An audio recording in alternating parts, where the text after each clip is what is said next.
টিউশনিটা কি হারাচ্ছি? স্যার যে মা আপনাকে নাস্তা দিতে বললো এই জন্য মিষ্টি নিয়ে আসলাম। তুমি ইন্টারভিউ না সামনে? জি স্যার। এবার মন দিয়ে পড়ালেখা করো, বুঝছো? তাহলে যে ডাব্বা মারো যদি, এটা কিন্তু আর পারবো না, বুঝছো? বাবা মা জোর করে বিয়ে দিয়ে দিবে।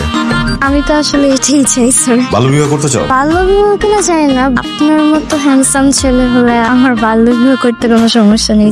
আবির, কান বন্ধ করো তো। এইভাবে কান বন্ধ করে কে শিখেছে? দুই হাতে কান বন্ধ করো, কথা শোনা যায়? শুনতে পাই না। লজ্জা, শরম, হায়া, আমিষ বলে কিছু আছে পৃথিবীতে? তোমার আপন ছোট ভাই এখানে বসা, তোমার শুনে কি উল্টো পাল্টা কথা বলছো? কি বলছি স্যার? আমি তো সত্য কথা বলছি। এখন সত্য কথা বলা যদি আপনার কাছে অপরাধ মনে হয় তাহলে আমি এই অপরাধের অপরাধী। অপরাধী? তুমি তুমি তুমি তুমি আসলে আসলে অপরাধী তুমি, বুঝছো? তোমার নজরের সমস্যা আছে, তোমার চাহনিতে সমস্যা আছে।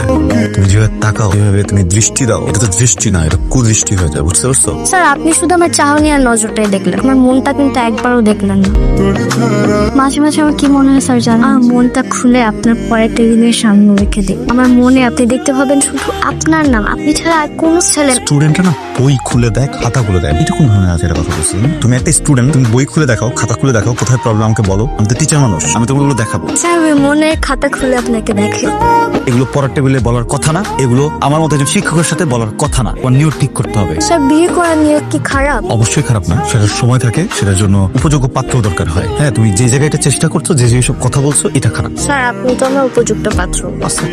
আস্তাগফিরুল্লাহ না স্যার, এসব ব্যাপারে আলহামদুলিল্লাহ বলতে হয়।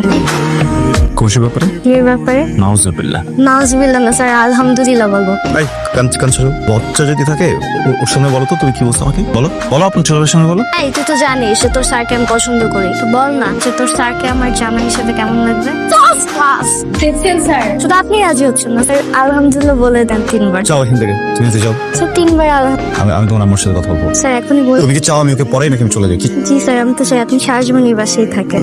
মিষ্টির স্বাদটা কেমন? ভালো। আব্বুরও ডায়াবেটিস, আম্মুরও। এইদিকে আপু মিষ্টি খাই না, আমি সব মিষ্টি খেয়েছিলাম। ফ্রিজের কোনা মিষ্টিটা পড়েছিল। আপু যখন ফ্রিজ পরিষ্কার করতে গিয়েছিল তখন কোনায় মিষ্টিটা পেয়েছিল। 1 মাস ধরে কোনায় পড়ে আছে। নাস্তা কেমন ছিল? তোমার জন্য স্পেশালি আজকে স্যান্ডউইচটা আনিয়েছিলাম, ভেলভেট বাইক থেকে আনিয়েছি। Thank you aunty. হ্যাঁ থ্যাংক ইউ আন্টি। বাবা তুমি ওই রুমে যাও, যে খেলা করো। কি বললা যদি একটু আগে? Thank you aunty. হ্যাঁ সরি ভাবি। হ্যাঁ আপা পা পা পা আমাকে নাম নেই?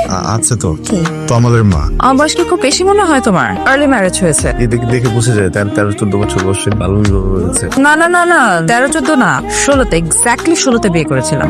তোমার সাপোর্ট লাগবে আমার। কোনো প্রবলেম নেই, আমি তো শিক্ষক, আমার কাজে আমার স্টুডেন্টদের মেন্টালি সাপোর্ট করা। Thank you so much. আচ্ছা শোনো না, তোমার পিসটা। Thank you. থ্যাংক ইউ কিভাবে বলে? কিভাবে বলে? হাতটা দাও, দাও না, এবার বলো থ্যাংক ইউ। তুমি তো কাঁপছো কেন? তুমি মানে ঠিক করে খাওয়া দাওয়া করো না, তাই না? করি। না না না, একদম খাওয়া দাওয়া করো না, ঠিকঠাক ভাবে খাওয়া দাওয়া করবে। তোমার স্বাস্থ্যটা একদম কমে গেছে, স্বাস্থ্যটা বাড়াতে হবে। জি আমি খেয়ে দিব, সমস্যা নেই। আর শোনো, স্পেশালি ড্রাই ফ্রুটস বেশি করে খাবে, বাদাম আমন্ডটা বেশি করে খাবে, ওকে? আর লিসেন, ওই যে মধু আছে না, মধুটা পানির সাথে, গরম পানির সাথে মিক্স করে খাবে, তোর শরীরের জন্য খুবই ভালো হবে। আমি টাইম পাবো না, আমি ভেরি বিজি। আমার চাকরি হয়ে গেছে, সরি। চাকরি করলে এত কিছু খাওয়ার সময় পাওয়া যায় না। আমি সৎ নিষ্ঠাবান চাকরিজীবী হব, খেতে পারবো না। একটা কথা আমি আপনাকে বলতে চাচ্ছিলাম। কোনটা? এই মাসটা আমি তোমাকে সুন্দর করে পড়িয়ে দিচ্ছি, আর আগামী মাস থেকে যেহেতু আমার চাকরি হয়ে গেছে, আমি আমার থেকে একটা ভালো টিচার দিয়ে যাবো। না না না না না না না, আমার তোমাকেই লাগবে। রে কাকা, তুই যে আমার ঘটনা শোনালো, আমার তো শুনি মাথাই নষ্ট হয়ে গেল। কিন্তু তুই কিন্তু সুযোগটা নিলেই পারত। কি বলছ? সবাই দিয়ে সবকিছু হয়। আমার বাবা ছিলেন একজন শিক্ষক, আমার দেখ কেমন সম্ভব? এই টিউশনিতে নেই তো বেশি টাকা পাইতো তুই, তাই না? এখন কি করবো? শাড়ি তো দিল। আমি একটা টিউশন খুঁজতে হবে। আচ্ছা এই বাড়িতে তো খাওয়ারও বেশি পাইতো না ভাই।